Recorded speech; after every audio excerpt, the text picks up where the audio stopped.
today I wanted to share with y'all what we keep in our kidding bucket or our kidding supplies as we are prepping for that season.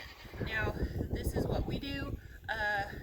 You can have some of these things in your bucket, or you can do it completely different.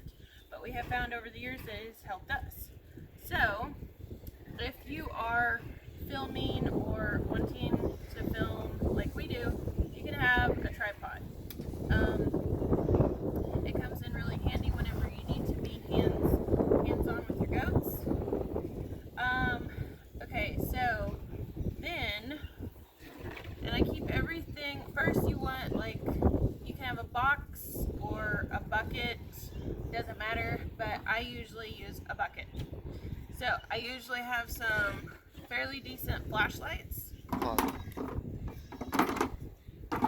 Okay, so I like to keep a bottle of hand sanitizer. It's just easy to kind of, be there. If you don't have running water, if you need a glove up or whatever, get a squirt. It's a simple, easy way to try to wash your hands real quick, or if you've got, the goat slime afterwards, whatever, and you're not able to run inside and wash your hands, it's a good alternative. I keep a hair dryer in our bucket because you don't want to sit there inches away from the kid, but you want to keep it a good foot distance to where it will help dry them off. And so I keep this in our bucket. I've only had to use it just once or twice, but it has come in very handy. What we use whenever we go to dry off the kids,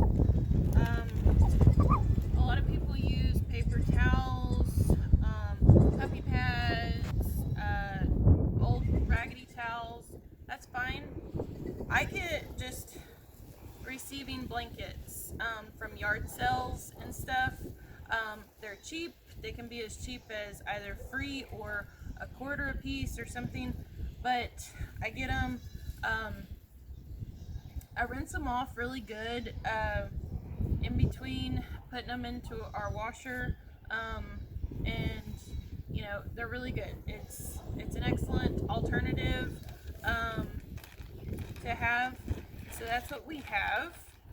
I also keep everything in Ziploc bags. That way, during the year or during kidding season, if I'm out in the barn or whatever, then all of my materials are not going to get dusty or hay in them or whatever. If something gets into the bucket, I can just take everything out, lay it down, and empty the bucket versus having to clean everything individually. So that's why I use the big Ziploc bags. And so whenever you're going in to help a doe, or if you're on standby in case that you need to pull a kid, you always want to have gloves. We have these black nitrile gloves. They can come in blue as well. And then we have puppy pads. They're cheap. You can get them from the dollar store. You can get them from Walmart, and Target, Walgreens, anywhere. You can get a whole pack of them. But I just keep them and I lay them down for whenever the doe is about to kid, because they're absorbent and they wind up getting a lot of that extra fluid that she passes whenever a kid comes through. It'll help with that on the cleanup. Alright, so what we do here on our farm is we dip the navels, and what we wind up doing is we use dental floss to tie off any very long umbilical cords. We then sanitize, scissors. I normally keep alcohol, which I don't have with me right now, but only for sanitizing the scissors. And then I dip the scissors in iodine. I will clip the extra about an inch away from the navel to where there's still an inch of cord. We'll then put our iodine, which this is a little bottle that I just keep refilling because I'd much rather have a smaller bottle than a huge big bottle in my bucket. And I cover the whole thing, and sometimes we'll use the cap, or we'll use a actual navel cup. The iodine goes in the bottom, and then in theory it's supposed to come into the cup whenever you have it sideways, and then you can put it against the navel, flip the kid over, and have it that way.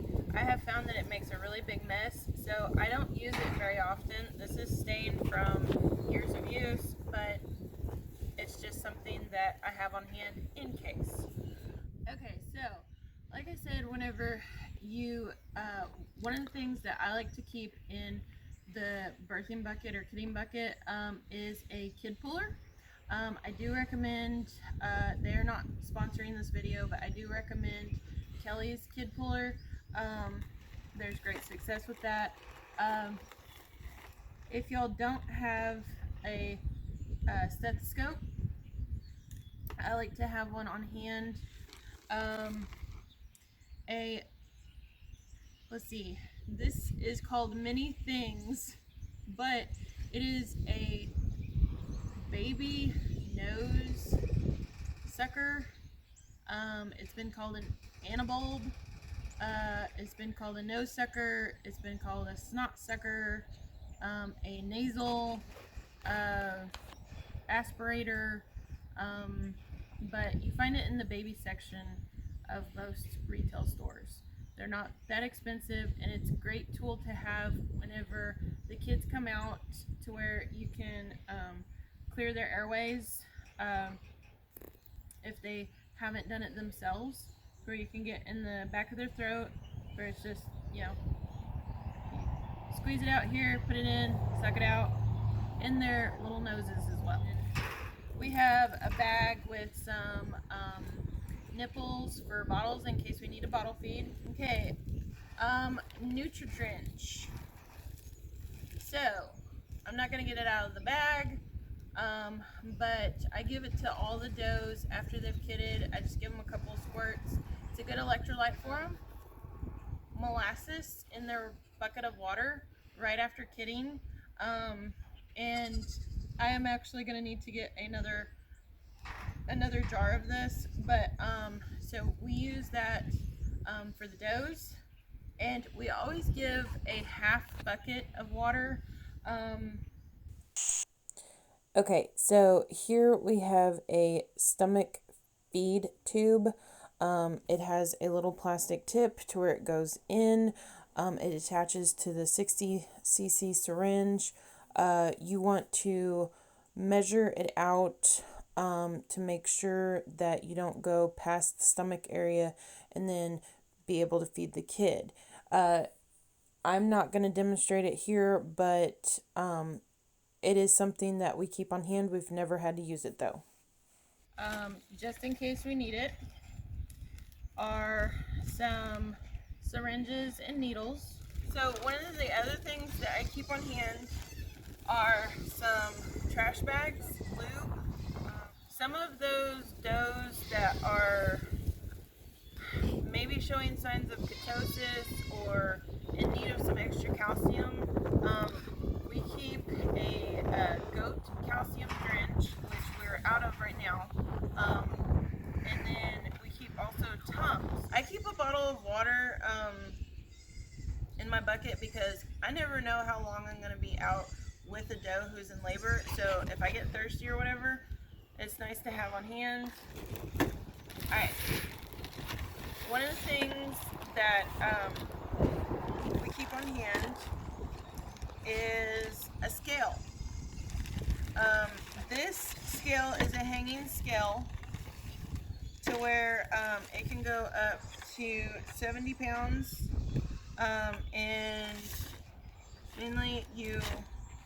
put the kid in here, you hang them, you lift, and it says how much they weigh. Okay, so moving on to supplements that I have on hand. Okay, so I have a multi-species colostrum. I have a all-species electrolyte powder. It's sort of like Gatorade. I have my Selenium with vitamin E paste. I have it on hand in case I have a weak kid, but I normally don't use it, and I'll explain here in a minute. And then I have the electro gel, which if I have a weak kid to where they're really small or kind of underdeveloped or something, I'm going to give them the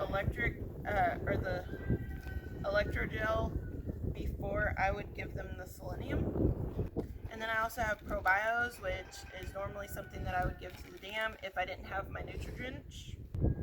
A bottle of vitamin B complex is what I keep in our birthing bucket. But that is what I have on hand in my bucket. As you can see, it is really full. So, you know, a box, a bucket, you know, all of that can work. So whenever we're out in the barn, we don't have lawn chairs or anything. We have buckets to use as a seat. So they come in really handy. They're an awesome thing to have, and they're portable. So you'll see us a lot of times on buckets. Okay, now for the things that I have on hand, but I keep inside. So first thing I have is my scale. It is a regular, just baby scale. I got this from a yard sale for about 20 bucks. New, they're anywhere from $40 to $80 depending on where you go and get them. So I use that puppy pad, I put it down, I zero it out, and I weigh the kid. I try to weigh after the kid has been born, either through the hanging scale or through this, especially whenever we have a small kid, to where we can write it down and then we can pinpoint on an average to make sure that they are gaining what they need through the coming days.